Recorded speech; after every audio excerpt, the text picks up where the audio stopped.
I denne tutorial vil vi arbejde med Autodesk Inventor 2013, som er et 3D-program. Når vi åbner Windows søgemaskinen og taster Autodesk Inventor ind, så kommer der en op, som hedder Professional 2013 engelsk. Når vi trykker på den, kommer det her program op.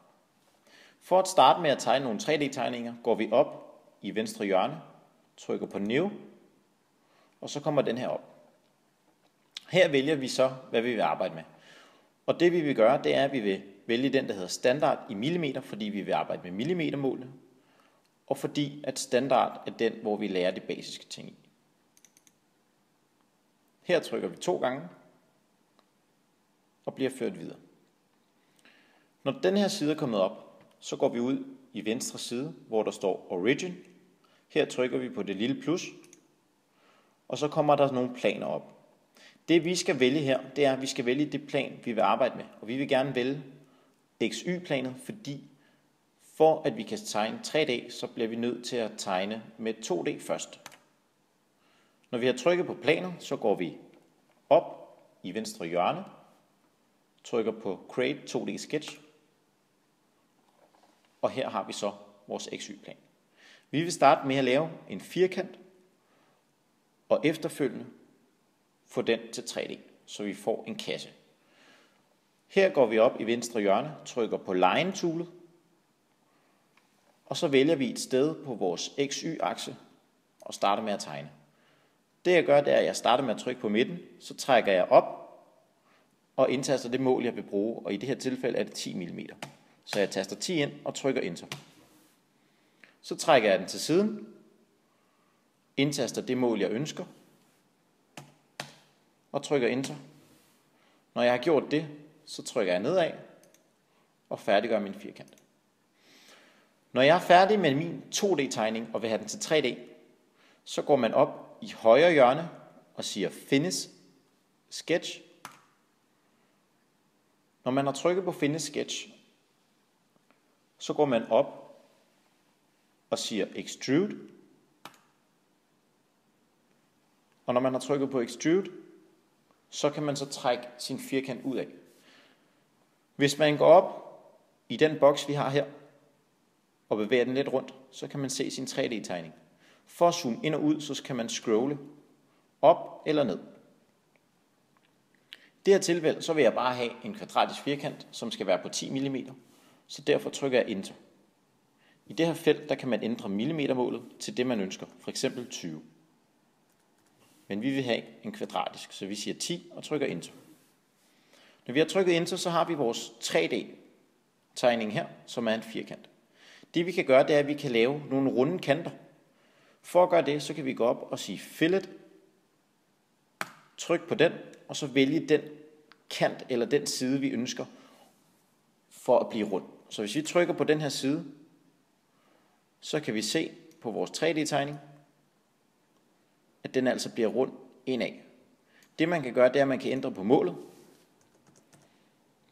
For eksempel fra 2 til 5, så den bliver mere rund. Når man har gjort det, så siger man Enter, hvis altså man vil have en rund kant. Men man kan også få en flad kant. Det kan man ved at gå op og sige Chamfer, lige ved siden af den, der hedder Fillet. Tryk på Chamfer, vælge den side, man vil have, det er for eksempel den anden side. Og så kan man så se, at den altså er kantet.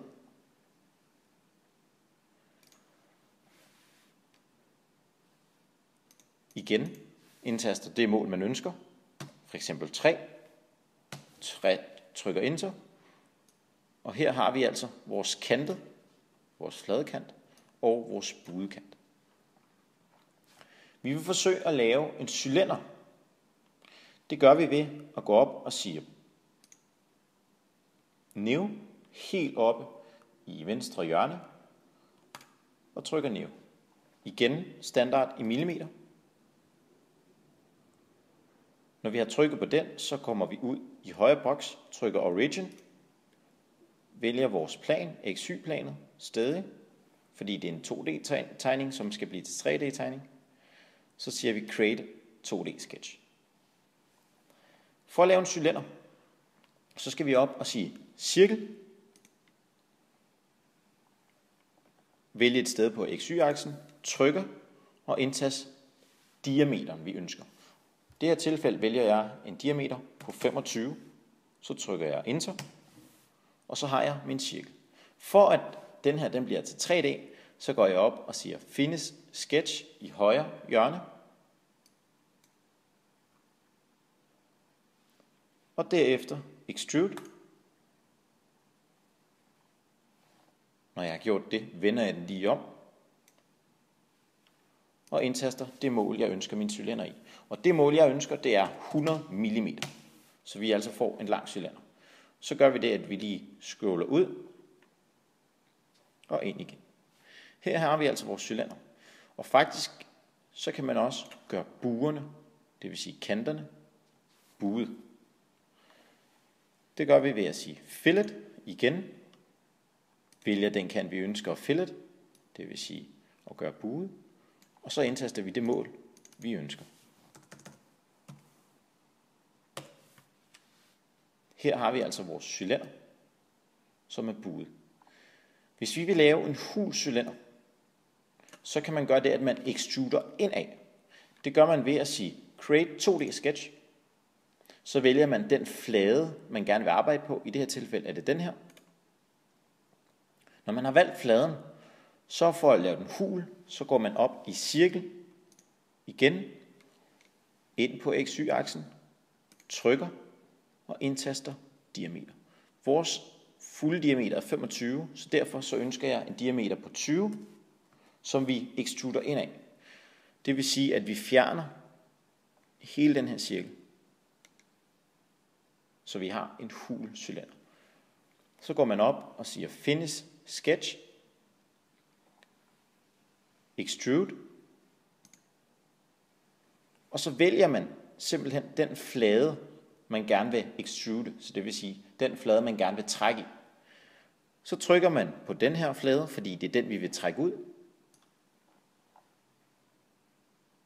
Når vi har valgt den flade, så i stedet for at vi trækker den ud, så det bliver en ekstra lang cylinder, så kan vi gå ind i den, der hedder Direction 2, det vil sige den modsatte direktion af pilen her.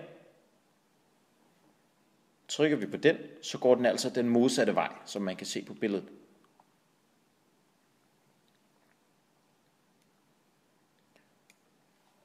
Trykker vi Enter, så bliver den hul. Det her, det er altså en hul cylinder med buet kant. Nu vil vi hen og lege lidt mere med det. Vi går op og laver et nyt dokument. Vi siger New. Igen standard i millimeter. Origin. XY-plan. Create 2D Sketch. Her vil vi altså lave en rektangel. Det gør vi ved at trykke på rektangel herop.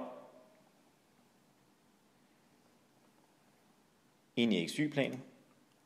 Lave en rektangel. Vi indtaster mål. 20.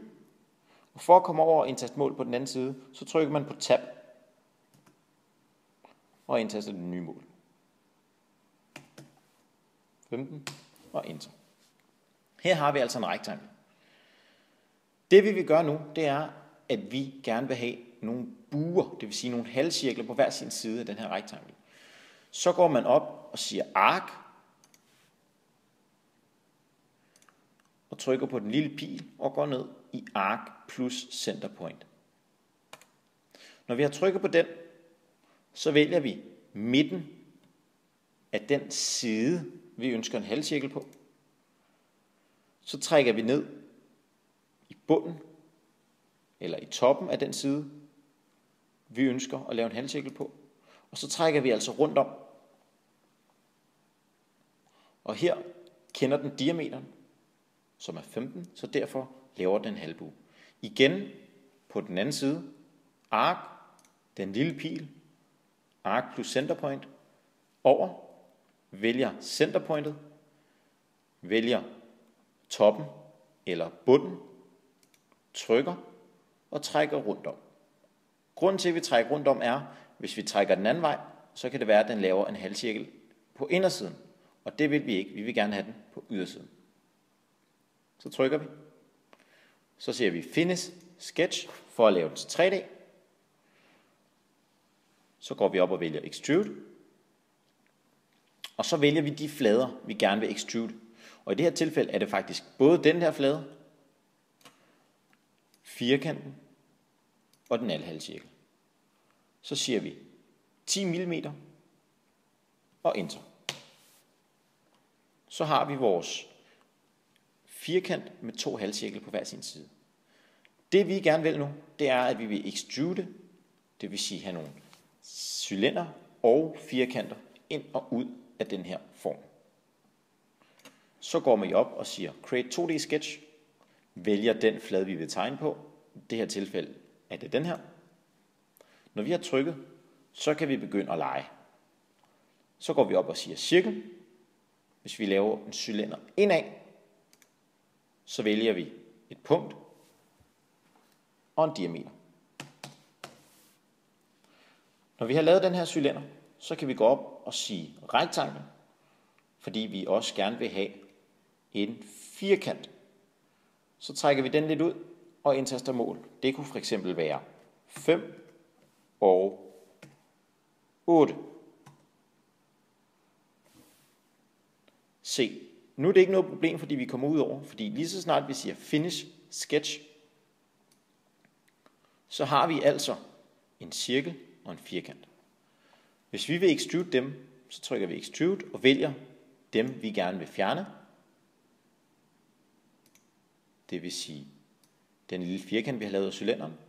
Og dem kan vi så vælge at trække ud af, eller igen Direction 2, træk indad. Så siger vi OK. Her har vi altså leget lidt med den her model. Man kunne også vælge at trække dem ud, men i det her tilfælde har vi trukket dem indad. Hvis vi vil have, at det her det ser rigtig lækkert ud, så kunne vi gå op og sige Fillet, og være så smarte, at vi ikke kun vælger én kant, men også mere end det.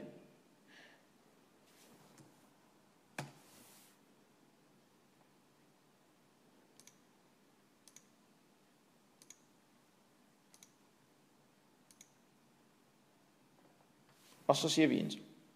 Her har vi altså en rigtig lækker side og en lidt mere kantet side. Alt afhængig af, hvilken model vi ønsker at lave. Det var altså de basiske ting ved det her 3D-program. Autodesk Inventor Pro 2013.